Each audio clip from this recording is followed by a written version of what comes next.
Hello everyone, कैसे हैं आप सब लोग। आशा करती हूँ आप सब लोग स्वस्थ, खुश और बहुत मस्ती कर रहे होंगे। तो बस चलिए स्टार्ट करते हैं आज की क्लास। मैं ये तो एक्सपेक्ट कर सकती हूँ ना कि आपने अपने हर किसी जो भी जिसका भी आप न्यूमरोस्कोप आज बनाने जा रहे हैं उन सभी लोगों का ड्राइवर नंबर, कंडक्टर नंबर और यूनिवर्सल सपोर्ट नंबर सही सही निकाल लिया है। यूनिवर्सल सपोर्ट नंबर में ध्यान है ना, क्या याद रखना था, वो 1999 तक पैदा हुए हैं या 1999 के बाद, मतलब 2000 ईयर के बाद या 2000 ईयर में पैदा हुए हैं। वहां पर कैलकुलेशन चेंज होगी, वो मेल है या फीमेल है, कैलकुलेशन चेंज होगी। तो बस इन्हीं सब बातों का ध्यान रखते हुए यूनिवर्सल सपोर्ट नंबर निकालना है। यूनिवर्सल सपोर्ट नंबर निकालने के लिए बहुत इंपॉर्टेंट होता है आपका ये छोटी छोटी चीजें ध्यान रखना, क्योंकि यूनिवर्सल सपोर्ट नंबर गलत हो गया तो आपका न्यूमरोस्कोप गलत बनेगा, फिर प्रेडिक्शंस और कैलकुलेशंस गलत हो जाएंगी। तो इसीलिए यूनिवर्सल सपोर्ट नंबर निकालते वक्त बहुत ध्यान रखना है। और यूनिवर्सल सपोर्ट नंबर इसलिए भी इंपॉर्टेंट है कि आपको पता चलता है कि किस नंबर से प्रभावित लोग हमारी मदद करेंगे, हमारे काम आएंगे, हमें सपोर्ट करेंगे, हमारे लिए बहुत ज्यादा जरूरी हैं। तो आपको यूनिवर्सल सपोर्ट नंबर समझ में आया होगा कि एग्जैक्टली यूनिवर्सल सपोर्ट नंबर है क्या।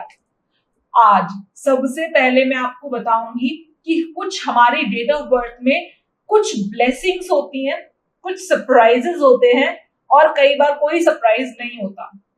तो हम ये देखेंगे कि क्या ब्लेसिंग्स हैं हमारी डेट ऑफ बर्थ में, क्या सरप्राइज है। अनडाउटेडली यूनिवर्सल सपोर्ट नंबर हमारे लिए ब्लेसिंग है, लेकिन क्या वो हमारे लिए सरप्राइज है या नहीं है, ये ध्यान देते हैं। सरप्राइज क्या होता है, जो दिखाई ना दे रहा हो शुरुआत में, मतलब कुछ ऐसे दिखाई ना दे रहा हो और एकदम से दिखाई दे, दैट इज अ सरप्राइज। तो अभी देखते हैं कि हमारा जो ड्राइवर नंबर है, कंडक्टर नंबर है और यूनिवर्सल सपोर्ट नंबर है, क्या वो हमारे लिए सरप्राइज है या वो हमारे लिए सरप्राइज नहीं है। तो ड्राइवर नंबर, कंडक्टर नंबर और यूनिवर्सल सपोर्ट नंबर क्या हमारे लिए सरप्राइज है कि सरप्राइज नहीं है। देखते हैं, दो डेट ऑफ बर्थ लूंगी, ऑलरेडी आपको बता चुकी हूँ कि ये मेरी डेट ऑफ बर्थ है जिसमें कोई सरप्राइज नहीं, सब कुछ दिखाई देता है सामने जो है वही, कोई सरप्राइज नहीं है। मतलब जो मेरी डेट ऑफ बर्थ को देखने से दिखाई देता है वही ड्राइवर नंबर, कंडक्टर नंबर और यूनिवर्सल सपोर्ट नंबर भी है। अब मेरा ड्राइवर नंबर क्या है 3, कंडक्टर नंबर क्या है 8 और यूनिवर्सल सपोर्ट नंबर क्या है 9, जैसे कि हमने पिछली क्लास में देखा था। तो यहाँ पर आप देखो, अगर आप मेरी डेट ऑफ बर्थ को देखो तो आपको 3 भी दिखाई दे रहा है on the face of it. मैं किसी को बोलती हूँ कि मेरा बर्थडे 3 सितंबर 1985 को है तो उसको 3 भी दिखाई दे जाता है। उसको ये मेरा कंडक्टर है 8, तो यहाँ पर मेरी डेट ऑफ बर्थ में 8 है तो यहाँ पर ये भी दिखाई दे जाता है। और यूनिवर्सल सपोर्ट मेरा 9 है तो मेरी डेट ऑफ बर्थ में 9 भी दिखाई दे जाता है। तो इसमें मेरे लिए कोई सरप्राइज नहीं है, मेरे ड्राइवर, कंडक्टर, यूनिवर्सल सपोर्ट में मेरे लिए कोई सरप्राइज नहीं है। सब कुछ मेरी डेट ऑफ बर्थ में दिखाई दे ही रहा है, तो ऐसा कोई सरप्राइज नहीं है मेरी डेट ऑफ बर्थ में। और अब मैं अपने भाई की डेट ऑफ बर्थ लेती हूँ, 18 जून 1988। 18 जून 1988। अब देखते हैं कि इसकी डेट ऑफ बर्थ में कोई सरप्राइज है या नहीं है। ड्राइवर है 9, कोई सरप्राइज है नहीं, कोई सरप्राइज नहीं है क्योंकि इसकी डेट ऑफ बर्थ में मुझे 9 तो ऐसे ही दिखाई दे जाता है, ड्राइवर नंबर कैलकुलेट करने की जरूरत ही नहीं है, ऐसे ही दिखाई दे रहा है 9। क्या इसका कंडक्टर सरप्राइज है, इसका कंडक्टर है 5, अगर इसकी पूरी डेट ऑफ बर्थ को ऐड कर दो तो 5 आता है। It's a surprise, actually it is a surprise. क्यों सरप्राइज है, क्योंकि इसकी पूरी डेट ऑफ बर्थ में कहीं 5 नहीं दिखाई दे रहा, लेकिन जब हमने सारी डेट ऑफ बर्थ को ऐड किया तो जो कंडक्टर नंबर आया वो नंबर आया 5। एक तरीके से इसके लिए सरप्राइज गिफ्ट है, ये इसका सरप्राइज गिफ्ट है। इसको भगवान ने, इसको परमात्मा ने सरप्राइज में ये 5 नंबर दिया है कि ऊपर से नहीं दिखाई देगा लेकिन इंटरनली कह लो या फिर जब आप पूरी डेट ऑफ बर्थ को ऐड करोगे तो इसको सरप्राइज गिफ्ट मिला है भगवान की तरफ से। इसका कंडक्टर नंबर 5 है and surprise gift for him. फिर इसका यूनिवर्सल सपोर्ट नंबर देखते हैं। इसका यूनिवर्सल सपोर्ट नंबर निकल कर आया था 3, याद है ना, इसका यूनिवर्सल सपोर्ट नंबर 3 निकल कर आया था। अगर याद नहीं है तो कोई बात नहीं, आप भी ऐड कर लो, पता चल जाएगा। इसका यूनिवर्सल सपोर्ट नंबर 3 है, तो इसका यूनिवर्सल सपोर्ट नंबर 3 है। अब क्या यहाँ पर ये सरप्राइज है, बिल्कुल है। इसकी डेट ऑफ बर्थ में कहीं 3 नहीं दिखाई देता, लेकिन इसका यूनिवर्सल सपोर्ट नंबर 3 है। इस वजह से इसके लिए ये 3 नंबर भी क्या है, इसके लिए 3 नंबर ज्यादा स्पेशल हो गया, इसके लिए 3 नंबर बहुत ज्यादा महत्वपूर्ण हो गया, क्योंकि डेट ऑफ बर्थ में ऐसे जैसे नहीं दिखाई दे रहा, लेकिन जब यूनिवर्सल सपोर्ट नंबर कैलकुलेट किया तो वो 3 आया। तो यहाँ पर इसके लिए ये अनदर सरप्राइज गिफ्ट। तो इसकी अनुराग की डेट ऑफ बर्थ में हमको मिले दो सरप्राइज गिफ्ट, 5 और 3, और अनुरंजनी की डेट ऑफ बर्थ में मिला एक भी सरप्राइज गिफ्ट नहीं, खाली। ठीक है, तो चलिए स्टार्ट करते हैं, देखते हैं, बनाते हैं इनका न्यूमरोस्कोप। इसका भी न्यूमरोस्कोप बना के दिखाऊंगी और इसका भी न्यूमरोस्कोप बनाकर दिखाऊंगी, क्योंकि दोनों ही डेट ऑफ बर्थ अलग हैं। एक में बिल्कुल कोई सरप्राइज नहीं है, एक में दो सरप्राइजेस हैं। एक डेट ऑफ बर्थ में आपको सिंगल डिजिट दिखाई दे रही है और दूसरी डेट ऑफ बर्थ में आपको डबल डिजिट दिखाई दे रही है। सबसे पहले मैं अनुराग का बनाती हूँ, अनुराग का बनाती हूँ, फिर अनुरंजनी का बनाती हूँ। ठीक है, तो सबसे पहले मैं न्यूमरोस्कोप बनाती हूँ अनुराग का, देखते हैं न्यूमरोस्कोप क्या कैसे बनेगा। अच्छा, न्यूमरोस्कोप बनाने से पहले मैं यहाँ पर साइड में आपकी रेफरेंस के लिए ना लोशो ग्रिड बना देती हूँ, क्योंकि मुझे तो याद है, लेकिन आप लोगों को कहीं कंफ्यूजन ना हो जाए कि लोशो ग्रिड में, I think it's pretty clear, यहां से दिखाई दे रहा है 4 9 2 3 5 7 8 1 6, ये हमारा लोशो ग्रिड है, ये हमारा बेसिक लोशो ग्रिड है। अब यहाँ जो जो नंबर है उन्हीं नंबर को हम अपने न्यूमरोस्कोप में डालते चले जाएंगे, जो जो हमारी डेट ऑफ बर्थ में आते हैं। अब देखिए यहाँ पर अनुराग की डेट ऑफ बर्थ क्या है 18, तो 1 8, यहाँ पर 1 आता है, देख रहे हैं आप, यहाँ पर 1 आता है तो हम यहाँ पर 1 लिख देंगे। 8 कहाँ आता है, 8 आता है, यहाँ पर 8 आता है तो हम यहाँ पर 8 उठाकर यहाँ से 8 लिख देंगे। उसके बाद देखिए यहाँ पर 6 आएगा, तो 6 कहाँ लिखेंगे हम, 6 हम यहाँ पर लिख देंगे। उसके बाद फिर हम वहां वापस 1 आ गया तो वापस 1 यहाँ पर लिख देंगे, फिर वापस यहाँ पर, यहाँ वापस नहीं मतलब पहली बार ही आया 9, तो फिर 9 हम यहाँ पर लिख देंगे। फिर यहाँ 8 आ गया तो हम 8 यहाँ पर लिख देंगे। ठीक है, तो यहाँ पर हमने देखा कि हमने अपनी सारी डेट ऑफ बर्थ तो डाल ली। अब ये जो नंबर निकाले, driver number, conductor number, universal support number, अब ये भी डालना स्टार्ट करते हैं। इसका ड्राइवर नंबर क्या है, ध्यान देना इस बात पे, इसका ड्राइवर नंबर क्या है 9। ये एक बहुत इंपॉर्टेंट बात बताने जा रही हूं मैं आपको, बहुत ध्यान से सुनिएगा, बहुत ध्यान से सुनिएगा। जब भी डबल डिजिट से हमारा ड्राइवर नंबर, जब भी डबल डिजिट से आएगा, देखेंगे यहाँ पर ये डबल डिजिट 18 डबल डिजिट है, तो जब भी हमारा डेट ऑफ जब भी हमारा ड्राइवर नंबर डबल डिजिट से आएगा तो हम उस ड्राइवर नंबर को अपने न्यूमरोस्कोप में जगह देंगे। हम दोबारा से यहाँ पर 9 लिखेंगे, क्योंकि ये जो ड्राइवर नंबर है ये डबल डिजिट से आया है, इस वजह से हम इसे दोबारा से यहाँ पर लिखेंगे। दोबारा से लिखेंगे मतलब एक बार तो हम डेट ऑफ बर्थ को लिख ही चुके हैं ना 1 और 8 करके, लेकिन 1 और 8 मिला के हुआ था 9, जो हमारा ड्राइवर नंबर बना था, तो हम यहाँ पर इसको लिखेंगे 9। उसके बाद कंडक्टर नंबर 5, ये तो हम हमेशा ही लिखते हैं, वो हम हमेशा ही लिखेंगे। यूनिवर्सल सपोर्ट नंबर हम हर केस में लिखते हैं, चाहे जो मर्जी हो जाए, तो हम यहाँ पर यूनिवर्सल सपोर्ट नंबर भी लिखेंगे। इज दैट क्लियर, समझ में आया ये? तो हम यहाँ पर इस तरह से ये हम अपना न्यूमरोस्कोप बनाकर तैयार कर लेते हैं। अब देखिए यहाँ पर मैं एक और न्यूमरोस्कोप बनाती हूँ, अपना ही न्यूमरोस्कोप बनाती हूँ, क्योंकि मेरा सिंगल डिजिट नंबर है। आपको सिंगल डिजिट नंबर का भी पता होना चाहिए कि numeroscope single digit number, single digit मतलब 3rd, मैं 3 तारीख को पैदा हुई हूँ, मेरा ड्राइवर नंबर 2 डिजिट्स को मिलाकर नहीं आता, मेरा जो ड्राइवर नंबर है वो सिंगल डिजिट को मिलाकर आता है, मतलब सिंगल डिजिट से आता है।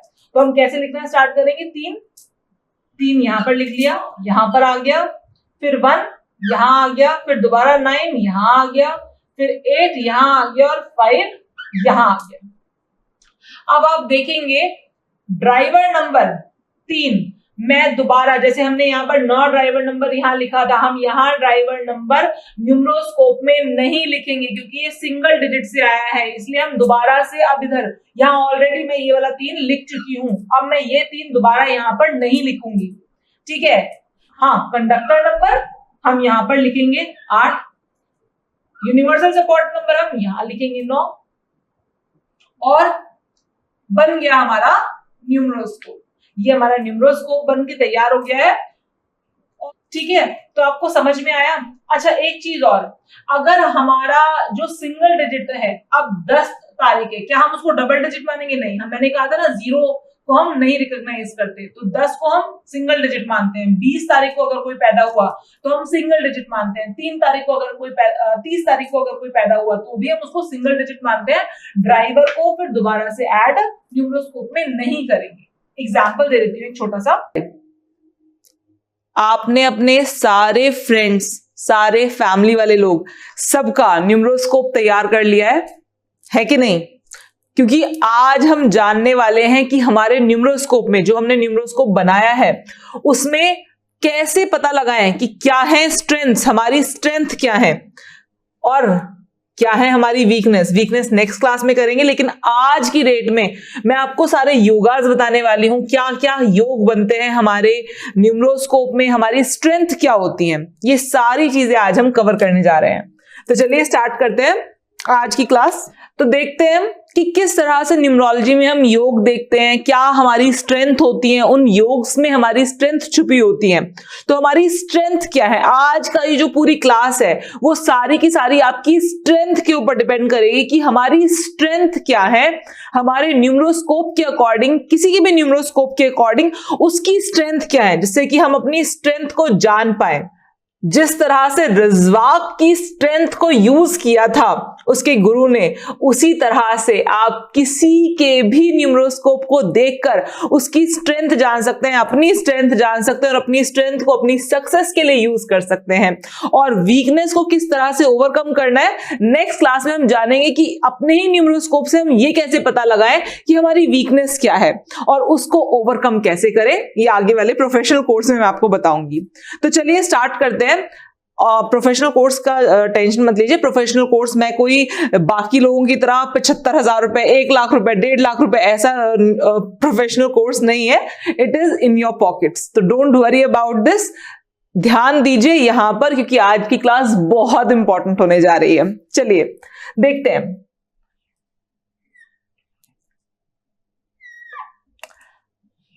हमने न्यूमरोस्कोप बनाना सीखा। अब न्यूमरोस्कोप में आपको बहुत सारे अलग अलग न्यूमरोस्कोप मिले होंगे। कुछ खाने भरे हुए होंगे तो कुछ खाने खाली होंगे। जो खाने भरे हुए हैं वो बेसिकली कुछ बता रहे हैं, आपकी पर्सनालिटी के बारे में कुछ बता रहे हैं, आपकी स्ट्रेंथ के बारे में कुछ बता रहे हैं, आपके पास आपके जीवन में आपकी सबसे बड़ी स्ट्रेंथ क्या है वो आपको डिपिक्ट कर रहे हैं। तो चलिए देखते हैं यहां पर कि आपके खाने क्या बोलते हैं। मान लीजिए किसी का भी न्यूमरोस्कोप, आपका या आपकी फैमिली, आपके फ्रेंड्स, किसी का भी न्यूमरोस्कोप में ये पहला खाना जो बना होता है 4, 9 और 2 से, अगर ये पहली लाइन पूरी है, फुल है, 4, 9, 2, तो ये बेसिकली इस लाइन को जब हम पूरी कहते हैं तो इस एरो को हम कहते हैं मेंटल प्लेन। मेंटल प्लेन ये ऐसा प्लेन है, या जिस भी व्यक्ति के न्यूमरोस्कोप में 4, 9, 2 ये पूरे लाइन, ये पूरा खाने, तीनों खाने भरे होते हैं, 4, 9, 2 से बनने वाला प्लेन को मेंटल प्लेन कहते हैं। ये लोग मेंटल नहीं है, ये आपको मेंटल कर दें ऐसे है। जोक्स अपार्ट, मेंटल प्लेन का मतलब ये है कि ये लोग दिमाग से बहुत तेज है, बहुत ज्यादा इंटेलेक्चुअल लोग होते हैं, बहुत ही जबरदस्त तरीके से इनका जो दिमाग है ना वो घोड़े की स्पीड से भागता है।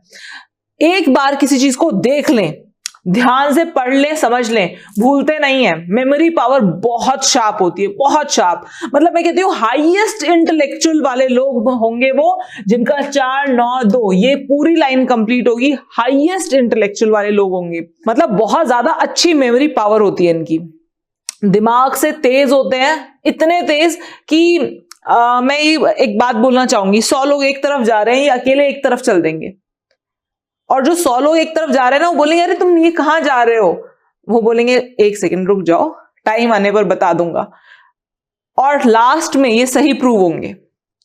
बहुत ही कमाल का ब्रेन होता है इनका। और एक चीज और ध्यान देना, ऐसे लोग आपको कब क्या चीज समझा जाए, क्या चीज बता जाए और किस तरह से आपको घुमा जाए, नहीं समझ पाओगे, क्योंकि इनके इंटेलेक्ट से मैच करना थोड़ा मुश्किल हो जाता है उन लोगों के लिए जिनका 4-9-2 पूरा नहीं होता। मेरा 4-9-2 पूरा नहीं होता, मेरे बेटे का होता है, he is just 9 years old, और मुझे कई बार लगता है कि उसके इंटेलेक्ट और मेरे इंटेलेक्ट में बहुत डिफरेंस है। मतलब उसका इंटेलेक्ट यहाँ है तो मेरा इंटेलेक्ट यहाँ है। He is so much like इधर से इतना ज्यादा शार्प है, एक बार कोई चीज पढ़ता है उसको मतलब वो दिमाग में रख लेते हैं, मेमोराइज कर लेता है उस चीज को, एग्जाम से पहले सिर्फ और सिर्फ 1 घंटा पढ़ता है and he is done with that. तो 4-9-2 वाले लोग बहुत ही ज्यादा, जब 4-9-2 एक सिंगल लाइन में आ जाता है तो ऐसे लोगों के दिमाग से आप जीत नहीं पाएंगे। ये लोग दिमाग से बहुत खेलते हैं, बहुत खेल जाते हैं, कई बार आपके साथ दिमाग से खेल जाएंगे, आपको पता ही नहीं चलेगा। आपसे 4 बार मिल लेंगे, इनको पता है आपके बारे में सब कुछ, आपसे 4 बार मिल लिए, आपकी शक्ल याद है, आपसे इनफैक्ट 1 बार भी मिलेंगे, आपकी शक्ल, आपका नाम सब याद हो जाएगा इनको, लेकिन जरूरी नहीं है कि नेक्स्ट टाइम जब मिले तो आपको रिकॉग्नाइज करें ही करें। मैंने कहा ना, दिमाग से खेलते हैं लोग, जरूरी नहीं है कि सेकेंड टाइम जब आपको मिले तो आपको रिकॉग्नाइज करें ही करें। अगर इनको नहीं मन है ना तो ये बोलेंगे who are you, I don't know you. तो ये ऐसे लोग दिमाग से बहुत ज्यादा चलते हैं, और दिमाग तो कूट कूट के, मतलब गॉड गिफ्टेड मेमोरी होती है ऐसे लोगों की। तो 4-9-2 सबसे बड़ी स्ट्रेंथ, मेंटल प्लेन। उसके बाद बात करते हैं 3-5-7। ये प्लेन, इस प्लेन को अगर किसी के भी न्यूमरोस्कोप में 3-5-7 ये प्लेन पूरा होता है तो 3-5-7 को हम कहते हैं इमोशनल प्लेन। Emotional plane. अब ये इमोशनल प्लेन क्या है? ऐसे लोग ना दिमाग से नहीं दिल से सोचते हैं। अगर 3-5-7 पूरा होता है ना तो ऐसे लोग दिमाग से नहीं दिल से सोचते हैं, अपने दिल की सुनते हैं दिमाग से पहले। मैं अगर सिंपल सी बात बोलूं, they are like golden heart people, they are people with golden heart. कभी धोखा नहीं देंगे। अगर आपके आसपास में कोई ऐसा बंदा है जिसकी इमोशनल प्लेन पूरा होता है तो आंख बंद करके उस पर विश्वास कर सकते हैं आप, कभी धोखा नहीं देगा, सोचेगा भी नहीं इनफैक्ट धोखा देने का आपको। बहुत ही गजब के, बहुत शानदार लोग होते हैं ये 3-5-7 वाले लोग। इनफैक्ट इनके लिए एक चीज बोलना चाहूंगी, आप भरोसा बहुत जल्दी कर लेते हैं। जिनका 3-5-7 पूरा होता है वो लोग भरोसा भी बहुत जल्दी कर लेते हैं। इनको लगता है जितने अच्छे ये है ना उतनी अच्छी दुनिया भी है। लेकिन जब जो इंसान बहुत जल्दी किसी पे भरोसा कर लेगा तो धोखा खाने के चांसेस भी इनके साथ काफी ज्यादा रहते हैं। तो 3-5-7 वाले लोग ऐसे हैं कि भरोसा भी जल्दी करेंगे, धोखा भी ज्यादा खाएंगे, दिल टूटेगा इनका बहुत बार, और उसके बावजूद भी, धोखा खाने के बावजूद भी, एक बंदा अगर 2 बार आके धोखा दे गया ना, उसके बावजूद भी तीसरी बार भी जब वो आएगा तो उस पर विश्वास कर लेंगे। वो थोड़ी देर तो रेजिस्ट करने की कोशिश करेंगे, नहीं okay fine, I will not consider him, लेकिन उसके बाद फिर क्या होगा, वो और थोड़ा रोएगा, गिड़गिड़ाएगा, उसके ऊपर फिर दोबारा भरोसा कर लेंगे। तो ये लोग बहुत ही इमोशनल होते हैं। लेकिन मैंने फिर वही बोला कि इनके पास परमात्मा ने वो शक्ति दी है कि किसी को हील कर सकते हैं, अपनी बातों से किसी को हील कर सकते हैं। इनका स्वभाव अच्छा होता है, हेल्पिंग नेचर होता है। तो अगर आपके आसपास ऐसे लोग हैं तो आप लकी हैं। 3-5-7 के पास वो पावर है कि अगर मैं बोलूं कि इनका एक लाइफ में एक पर्पस है, वो पर्पस स्पिरिचुअल भी हो सकता है, वो पर्पस मटेरियल भी हो सकता है, लेकिन अगर वो पर्पस स्पिरिचुअल है तो बहुत जल्दी अचीव कर लेंगे। स्पिरिचुअल होते हैं ऐसे लोग, रिलीजियस होते हैं। 3-5-7 जिनका लाइन पूरी होती है ऐसे लोग रिलीजियस और स्पिरिचुअल होते हैं। अगर मैं सही बोलूं, वैसे तो हर तरह की लड़कियां अच्छी होती हैं, लेकिन जिन लड़कियों का 3-5-7 कंप्लीट होता है, यहाँ पर ये जो बीच का ये इमोशनल प्लेन है वो कंप्लीट होता है, तो ऐसी लड़कियां अपने घर परिवार के लिए बहुत केयरिंग, बहुत नर्चरिंग और बहुत ही प्रोटेक्टिव होती हैं। ऐसी लड़कियां मतलब अगर शादी करके भी जाएंगी तो अपने उस पूरे परिवार के लिए, चाहे उनको कितना भी मुश्किलें झेलनी पड़े, लेकिन ऐसे अपने पूरे परिवार के लिए बहुत ज्यादा ही इमोशनल सपोर्ट देंगी, साथ में सारे लोगों की केयर करेंगी, be there mother in law, father in law, brother in law, sister in law, सबकी केयर करेंगी। ये 3, 5, 7 जहां पर इमोशनल प्लेन पूरा हो गया। मैंने कहा ना they are people with golden hearts, ठीक है। उसके बाद बात करते हैं तीसरी लाइन की। अगर किसी के न्यूमरोस्कोप में 8, 1, 6 ये प्लेन पूरा होता है, 8, 1, 6, इसको हम बोलते हैं प्रैक्टिकल प्लेन।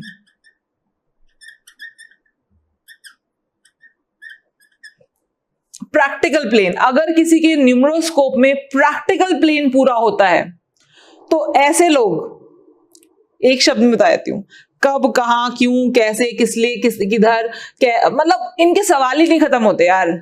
मतलब अगर आप इनसे कोई भी बात बोलेंगे या कोई भी चीज बोलेंगे जिसमें सवाल नहीं भी करना होगा तो ये उसमें भी सवाल कर लेंगे। इतनी प्रैक्टिकल अप्रोच होती है, इतनी प्रैक्टिकल अप्रोच होती है, इतना एनालिसिस करते हैं हर चीज का, बाल की खाल निकाल देते हैं, हर चीज का एनालिसिस करना होता है इनको, मतलब हर चीज का। ये बहुत अच्छे, कोई भी काम जिसमें एनालिसिस की बहुत ज्यादा जरूरत होती है, स्टॉक मार्केट एंड ऑल सब, ये वहां पर काम करें। डीप रिसर्च कर सकते हैं, मतलब कहीं पर भी रिसर्च करनी हो तो ऐसे लोग बहुत कमाल के रिसर्चर्स बनते हैं, ऐसे लोग बहुत कमाल की एनालिटिकल पावर रखते हैं। और अगर नॉर्मल में बताऊं तो नॉर्मल में तो ये आपको पागल कर डालेंगे लिटरली में। कोई एक नॉर्मल बात भी आप बोल दोगे ना, अगर आप नॉर्मली ये भी बोलोगे ना इनको कि बाहर दिन हो रहा है, तो उसमें भी 36 सवाल आपसे पूछ लेंगे सारी चीजों को, कि दिन क्या होता है, क्यों होता है, किस लिए होता है। मतलब लिटरली में आप कई बार इनके सवालों से थक जाओगे और आप बोलोगे कि माफ करो हमें नहीं वो, मतलब अगर आपने इनको बोला कि ये फलाना काम करना है तो उस फलाना काम को करने से रिलेटेड जितने मैक्सिमम पॉसिबल क्वेश्चन हो सकते हैं ये उतने क्वेश्चन आपसे पूछ लेंगे। आपने इनको बोला कि कल पर्टिकुलर जगह चलना है, मान लो इनको बोला कल एक काम करते हैं, कल या फिर 4 दिन बाद या 10 दिन बाद गोवा चलने का प्रोग्राम बनाते हैं, तो आपसे गोवा, ऐसे नहीं आपने इनसे पूछा तुम गोवा चलोगे कि नहीं चलोगे, तो ये नहीं कि हाँ या ना बोल देना, आपसे 36 सवाल पूछेंगे। पहले गोवा का मौसम कैसा होगा, कैसे जाएंगे, क्यों जा रहे हैं, किस लिए जा रहे हैं, कौन कौन जा रहा है, वहां जाके क्या होता है, वहां देखने को क्या मिलेगा। हर सवाल मतलब जो भी पॉसिबल सवाल हो सकता है वो हर पॉसिबल सवाल पूछ लेंगे आपसे। और उसके बावजूद भी ऐसा नहीं कि हाँ या ना करने के लिए मतलब तुरंत हाँ या ना कर देंगे, उसको एनालिसिस करेंगे, उसके बाद फिर बोलेंगे अच्छा कल तक बताता हूं। These type of people are like 816, इसलिए बता सकती हूँ क्योंकि मेरे बेटे का 816 भी पूरा है, अभी 9 साल का है, और उसके दिमाग में जितने क्वेश्चंस आ सकते हैं ना किसी भी चीज को लेकर, वो सारे के सारे क्वेश्चंस मुझ पे बॉम्बार्डिंग होती है रोजाना। तो I just can explain it very well कि 816 वालों के दिमाग में कितने ज्यादा क्वेश्चंस आ सकते हैं, बहुत ज्यादा आ सकते हैं। इनसे आप बहस में नहीं जीत सकते, इनसे आप बहस में जीत ही नहीं सकते, क्योंकि इनके पास लॉजिक्स इतने गजब के होते हैं, इतने पर्टिकुलर, इतने एक्यूरेट लॉजिक्स होते हैं कि आपका ओपिनियन तक चेंज कर दें। तो आप इनसे बहस ना ही करें तो अच्छा है, या तो आप इन्हें रूल कर ले या फिर आप इनसे रूल हो जाए, दोनों में से कोई एक ही। मतलब लास्ट में ऑब्वियस ही बात है, मुझे हमेशा लगता है कि मुझे बोलने की बहुत आदत है, मैं अच्छा बोल लेती हूँ, मैं अच्छे जवाब दे लेती हूँ, लेकिन जब मेरा बेटा मेरे साथ कोई बात पर सवाल जवाब करता है तो मैं कई बार ना I just get that spell bound in my self कि अभी मैं क्या बोलूं आगे। He is so correct, he is so right, क्योंकि उसके तर्क इतने सही होते हैं, इतने एक्यूरेट होते हैं, और मैं कई बार सोचती रह जाती हूँ कि यार ये कैसे पॉसिबल है, ये इतना, क्योंकि उसका 492 प्लेन पूरा है, 816 प्लेन पूरा है। जब ये दोनों प्लेन पूरे हैं तो दिमाग से यहां से भी बहुत शार्प है, और फिर उसके बाद सवाल जवाब करने में प्रैक्टिकल प्लेन भी पूरा है, मेंटल प्लेन भी पूरा है। तो ऐसे इंसानों का जिनका प्रैक्टिकल और मेंटल प्लेन पूरा हो, ऐसे इंसानों से आप कभी भी कोई भी जिरह जीत नहीं सकते हो। कभी भी कोई भी आर्ग्यूमेंट हो जाए या कुछ भी हो जाए तो आप जीत नहीं सकते हो, क्योंकि जिसका दिमाग भी कंप्लीटली शार्प है, पूरा चल रहा है full to with backed up with full information, उसको सारी इंफॉर्मेशन याद है, कब कहां क्या कैसे किस तरह से इस्तेमाल करना है सब पता है, तो जिसका मेंटल प्लेन भी पूरा और प्रैक्टिकल प्लेन भी पूरा है, ऐसे लोग बहुत अच्छे लॉयर्स बनते हैं, बहुत ज्यादा अच्छे लॉयर्स बनते हैं। ये 492 पूरा है, 816 पूरा है, ऐसे लोगों की निशानी है बहुत गजब के एडवोकेट्स बनने की। और ऐसे ही बहुत सारे कॉम्बिनेशंस हो सकते हैं। मैं प्रोफेशनल कोर्स में मैंने हर चीज कवर की है, यहां पर मैंने आपको एक छोटा सा एग्जांपल दिया है कोर्सेज का या प्रोफेशंस का।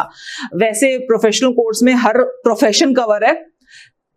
यहां पर क्योंकि अभी जस्ट बात चली कि हाँ मेरे बेटे का मेंटल प्लेन भी पूरा है और प्रैक्टिकल प्लेन भी पूरा है, तो मैंने आपको बताया कि हाँ ऐसे लोग बहुत गजब के लॉयर्स बन सकते हैं।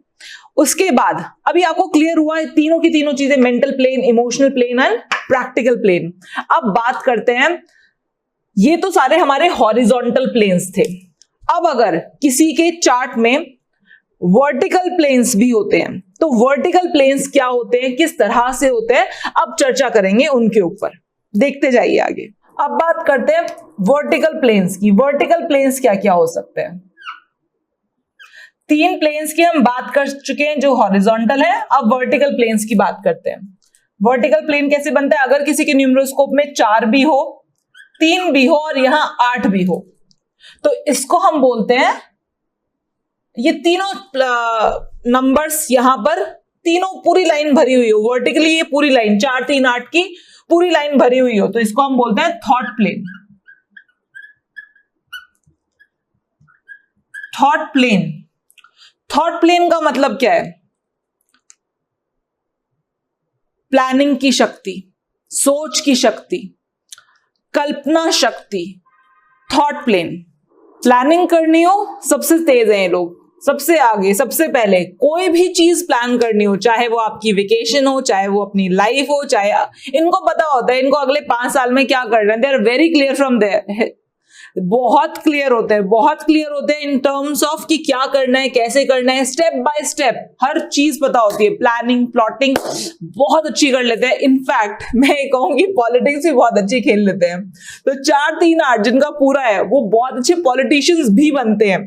4 3 8 चाहिए ही चाहिए अगर आपको नेता बनना है, या फिर इनफैक्ट अगर ऑफिस में भी आप देखेंगे तो ऐसे लोग बड़े पॉलिटिक्स खेलते हुए मिलेंगे एक्चुअली में, ऑन द लाइटर साइड।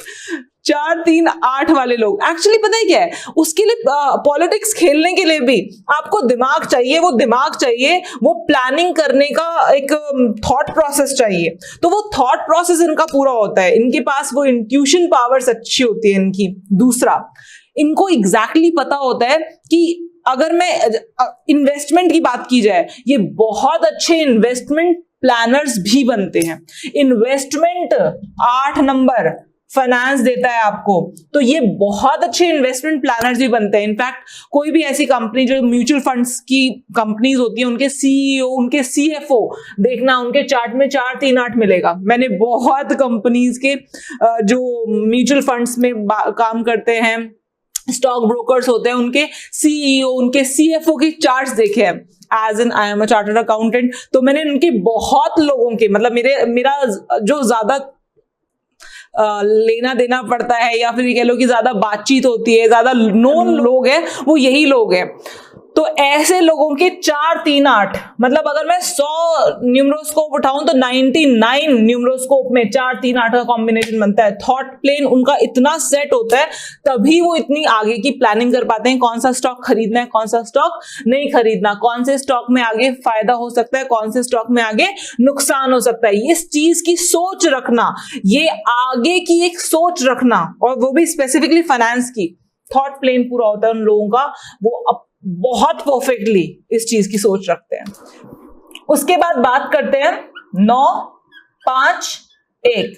9 5 1 ये है हमारा विल प्लेन। मैं एक चीज बोलूंगी इस विल प्लेन के बारे में, ये अभी तक हमने जितने भी प्लेन्स पढ़े हैं उन सब में सबसे स्पेशल है। इसके बारे में बात बाद में करूंगी, लेकिन अभी तीसरे प्लेन के बारे में पहले बोलती हूं। 2 7 6, 2 7 6 ये प्लेन है आपका action plane. Action oriented people, तुरंत करना है, हड़बड़ी मची हुई है, मतलब पता नहीं किस चीज की हड़बड़ी मची हुई है, लेकिन हाँ बहुत जबरदस्त एक्शन ओरिएंटेड है। अभी सोचा, दिमाग में आया, तुरंत कर देंगे, सोच उसके बाद फिर सेकंड थॉट नहीं देते हैं। 2 7 6 जहां पर पूरा होगा, ऐसे लोगों को आप बहुत ही जल्दबाज, उतावले हैं, ये पता नहीं किस चीज की उतावलपन मची हुई है इनको, लेकिन ये उतावले हैं, बहुत उतावले होते हैं 2 7 6 वाले। शॉप में गए, सामान समझ में आया, 5,000 का सामान है, भैया पैक कर दे, एनालिसिस करने की भी जरूरत नहीं है, भैया पैक कर दे, अब तो लेना ही लेना है। मतलब जो चीज एक बार दिमाग में आ गई, एनालिसिस नहीं करेंगे, सीधा कर दो, निकालो। तो 2 7 6 वाले बहुत एक्शन ओरिएंटेड होते हैं, जो एक बार सोच लिया बस कर देना है। ये 2 7 6 वाले बहुत ही, अगर ये स्पोर्ट्स में जाएं तो बहुत अच्छा कर सकते हैं, क्योंकि स्पोर्ट्स में अनडाउटेडली वो एक्शन ओरिएंटेड बंदा चाहिए ही चाहिए होता है। इनको एक और सलाह देती हूँ, जहां पर 2 7 6 पूरा दिखे, इन लोगों को खाली कभी मत बैठाना, डिप्रेशन में आ जाएंगे। खाली नहीं बैठना चाहते ये खाली बैठे, जहां ये खाली बैठे वहीं इनको डिप्रेशन फील होने लग जाएगा। इनको हर टाइम किसी न किसी एक्टिविटी में लगाए रखना, इनको हर टाइम किसी न किसी एक्टिविटी में लगाए रखना। इनफैक्ट कोई फिजिकल एक्टिविटी इनके लिए नेसेसरी है, जैसे कि आपके और मेरे लिए सांस लेना जरूरी है, इनके लिए 2 7 6 वालों के लिए फिजिकल एक्टिविटी जरूरी है। दे आर लाइक बहुत जबरदस्त काम करने वाले लोग होते हैं ये। और जैसा कि मैंने आपको कहा था कि 9 5 1 ये जो प्लेन है, इस प्लेन के बारे में मैं बात आपसे बाद में करूंगी। क्यों बाद में करूंगी? क्योंकि मेरे हिसाब से ये एक राजयोग है, ये एक राजयोग है। आप जितने भी सेलिब्रिटीज देखेंगे, या फिर आप गूगल पे डालिए top most 100 influential people of the world, पूरी दुनिया के 100 इन्फ्लुएंशियल पीपल उठाकर देखिए, और जब आप देखेंगे तो आप पाएंगे 1 5 9 वाले लोग, उनमें से 90% निकल आएंगे। 90%। इस 1 5 9 में जो सबसे बड़ा योगदान है वो इस 5 का है। इनफैक्ट मैं बोलूं, आपके न्यूमरोस्कोप में जो सबसे अहम नंबर है वो 5 नंबर है। ये बैलेंसर है, देख रहे हैं आप, बिल्कुल हर तरह से बीच में है, हर तरह से बीच में है ये 5 नंबर। तो 5 नंबर अनडाउटेडली बहुत इंपॉर्टेंट है, और विल प्लेन में तो 5 नंबर जान है। अगर 5 नंबर नहीं है तो विल प्लेन का कोई मतलब नहीं है। अब हम बात करते हैं राजयोग के बारे में। जब मैं पहले राजयोग के बारे में बात करूंगी तो पहला राजयोग है ये विल प्लेन। ये हमारा विल प्लेन, जिद्दी लोग हैं ये, मतलब बहुत जिद्दी। 1 5 9 इंसान को जिद्दी बना देता है। कोई चीज ठान ली ना, उसके बाद फिर जो मर्जी हो जाए, बाढ़ आ जाए, तूफान आ जाए, कोई नहीं रोक सकता इनको वो काम करने से। एक बार जो दिमाग में आ गया, बस वो करना है, हर हाल में करना है, हर कीमत पे करना है। जो काम एक बार सोच लिया, एक बार परसीव कर लिया, अब चाहे जो मर्जी चैलेंजेस आते रहे, जो मर्जी परेशानियां आती रहे, करके दिखाएंगे वो काम। बहुत ज्यादा परसिस्टेंट होते हैं, मतलब इतने ज्यादा परसिस्टेंट, दृढ़ निश्चयी कि एक बार इन्होंने सोच लिया ना ये काम करना है, तो इनको कोई नहीं हिला सकता अपनी जगह से। और यही तो एक मार्क है सक्सेस का। जिस इंसान ने एक बार कोई काम सोच लिया, ठान लिया कि करके दिखाऊंगा, और उसके बाद फिर वो हिला नहीं, तो इंसान में तो इतनी ताकत है कि पर्वतों को अपना रास्ता बदलने पर मजबूर कर दे। चाहे तो भगवान को सामने ले आए। ऐसे दृढ़ निश्चयी लोग 1 5 9 वाले होते हैं। लेकिन जैसे मैंने आपको बोला कि अगर आप पिछली 2000 से पहले अगर आप पैदा हुए हैं तो 1 और 9 तो आपको कॉम्प्लीमेंट्री, मतलब हर किसी के चार्ट में दिखाई दे जाएगा। लेकिन मैंने यही बोला कि यहां पर 5 होना, it is a mark of success. Mark of success actually में, अगर आपके पास 1 5 9 का कॉम्बिनेशन है, then it is a mark of success. You are bound to be successful. और अगर नहीं है तो इस वजह से नहीं है क्योंकि नाम की स्पेलिंग कुछ गलत है, या फिर कुछ गलत काम कर रहे हैं। आगे चल के आपको प्रोफेशनल कोर्स में पता चलेगा कि क्या क्या चीजें ऐसी हैं जो हमको नहीं करनी चाहिए, जो हमारे प्लेन्स को खराब कर देती है। तो आइए देखते हैं बाकी 2 राजयोग कौन से हैं। जैसे मैंने बोला, पहला राजयोग तो यही बनता है। दूसरा और तीसरा राजयोग कौन सा होता है? 4 5 6, ये कहती हूं मैं, इसको मैं बोलती हूं गोल्डन राजयोग।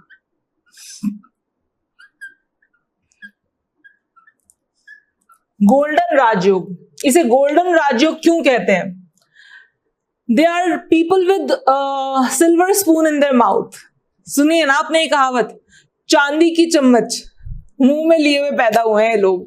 मतलब लाइफ में इनको प्रॉमिस है हर चीज मिलेगी, हर चीज मिलेगी, मेहनत उस हिसाब की नहीं करनी पड़ेगी जिस हिसाब की बाकी लोग करते हैं। मतलब 1 5 9 वाले कहते हैं मेहनत करूंगा, चाहे जो मर्जी करूंगा, मैं करके दिखाऊंगा, अपने हार्ड वर्क पर चीजें करते हैं ये लोग। 1 5 9 वाले 4 5 6 वालों को मिल जाती है राजयोग। इसीलिए इसको मैं राजयोग की कैटेगरी में नहीं, मैंने इसको विल प्लेन ही लिखा है, क्योंकि एग्जैक्टली राजयोग नहीं। राजयोग का मतलब होता है राजयोग, मतलब कि ऑब्वियस ही बात है बिना कुछ किए भी बहुत कुछ मिल जाएगा, वो 4 5 6 है कि बिना कुछ किए भी बहुत कुछ मिल जाएगा। लेकिन 1 5 9 वाले ये मैं बोलूंगी इट इज अ कर्म योग, ये कर्म योगी है और ये राजयोगी है। 4 5 6 वाले बहुत कुछ मिलेगा बिना कोई बहुत ज्यादा पापड़ बेले। उसके बाद सिल्वर राजयोग। सिल्वर राजयोग किसे कहते हैं?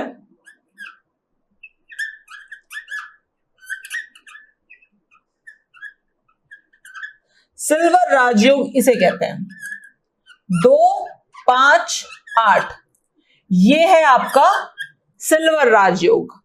ये भी राजयोग है, बट हाँ अनडाउटेडली 4 5 6 एक अच्छा बड़ा राजयोग है। सिल्वर राजयोग उससे 2-3% कम समझ लो, लेकिन स्टिल ये 2 5 8 भी एक राजयोग बनाता है। और ऐसे लोग प्रॉपर्टीज में बादशाह बनते हैं।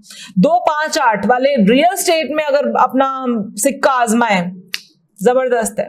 2 5 8 वाले अगर ये जमीन से रिलेटेड या प्रॉपर्टी से रिलेटेड कोई भी काम करें, अगर कोई काम नहीं कर सकता तो सिंपली इन्वेस्ट कर दें प्रॉपर्टीज में, तो भी इनको बहुत गजब के फायदे मिलते हैं। इनकी प्रॉपर्टी में इन्वेस्टमेंट कभी जाया नहीं जाती है। तो सिल्वर राजयोग 2 5 8।